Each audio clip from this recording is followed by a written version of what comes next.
boys and girls.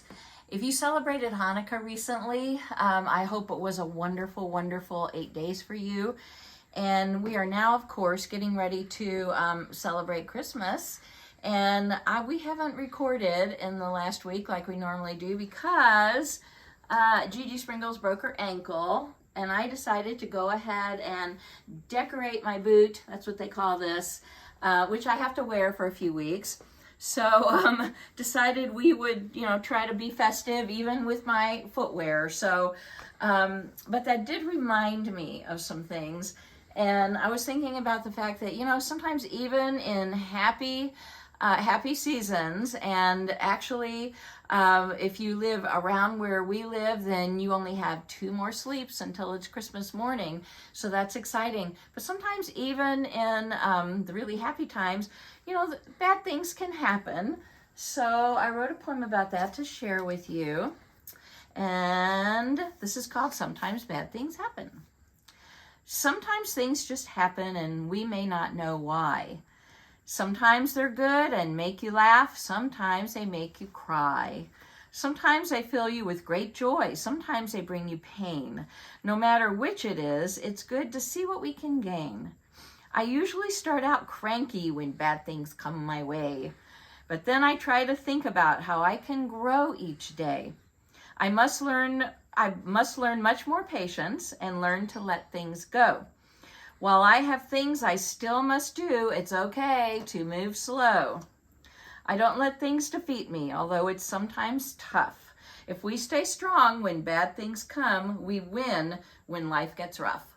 So I'm trying hard not to be cranky, because it's really nobody's fault but mine that I was running too fast and fell on the sidewalk and broke my ankle. So sometimes it just happens. And so we can learn from these things. We can learn patience, and we can learn to let people help us. And people have had to help me since I broke my ankle. And that's okay to do. Also thinking about Christmas, I was thinking about how sometimes it's the small things, the small traditions, the small things that we associate with Christmas that can make us the happiest. And I was thinking, for example, about this ornament that Ashley made when she was just a tiny girl.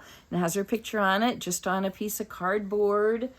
And this is special to me. I'll keep it always. And this one that Charlie made for us that has his handprint on it, I like that one.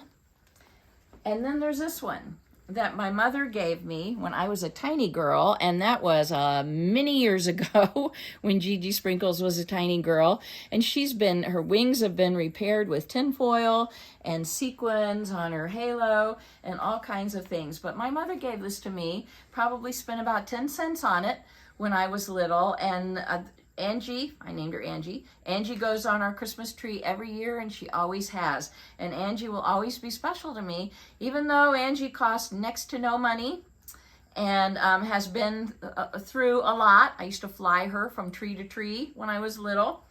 Kind of pretend she was a fairy more than an angel. But it's these little things that can become very special to us, and that's great. I hope you have some of the traditions in your life associated with whatever holiday you're celebrating right about now that are kind of small traditions like Angie. And I was thinking too, I have a treasure box. We've talked about treasure boxes before. And most of these will probably seem very small to you. But they meant a lot to me at the time that I put them in this box, and I was a tiny girl when I did. Here's just a plastic gem. For some reason, I thought this choo-choo train was neat. I put that in there. Here's a little mug. I thought that was neat. A shell. I've had these things for ages and ages. Oh, there's a bug I made when I was little. Whoops. Called a creepy crawly.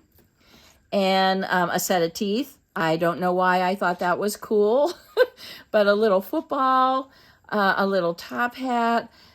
Here's a little heart with a gem in it.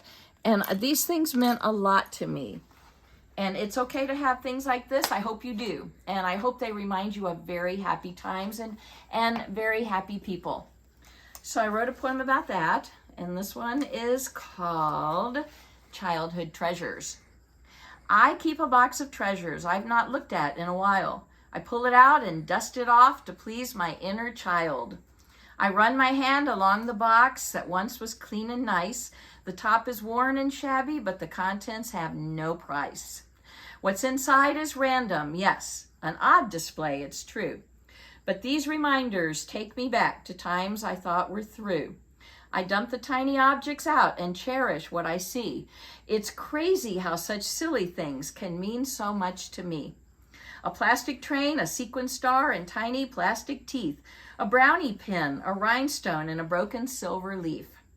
A priceless gem I had my dad pry off of Prell shampoo. A compass in a plastic drum, a small blue kangaroo. A rhinestone heart, a beaded cross, an orange plastic mug, a football in a broken shell, a creepy crawler bug.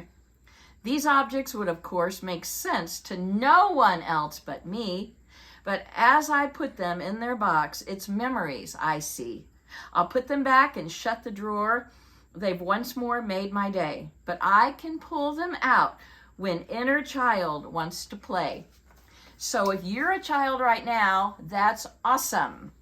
But when you get to be my age, then we talk about the inner child, that part of you that still likes to do things that some people might consider childish, like pull out a box of memories, of objects that we had when we were little, and light up our boot when we have a broken ankle, and wear shoes that flash different colors. This one's set on red at the moment. So I really hope that you have a wonderful Christmas. If Christmas is what you celebrate in your house, have a wonderful winter holiday, whatever you're celebrating. Enjoy the things that are around you, the people that are around you. Make lots of wonderful memories. And I love you guys, and I will see you again after Christmas. So 1, 4, 3, and bye-bye.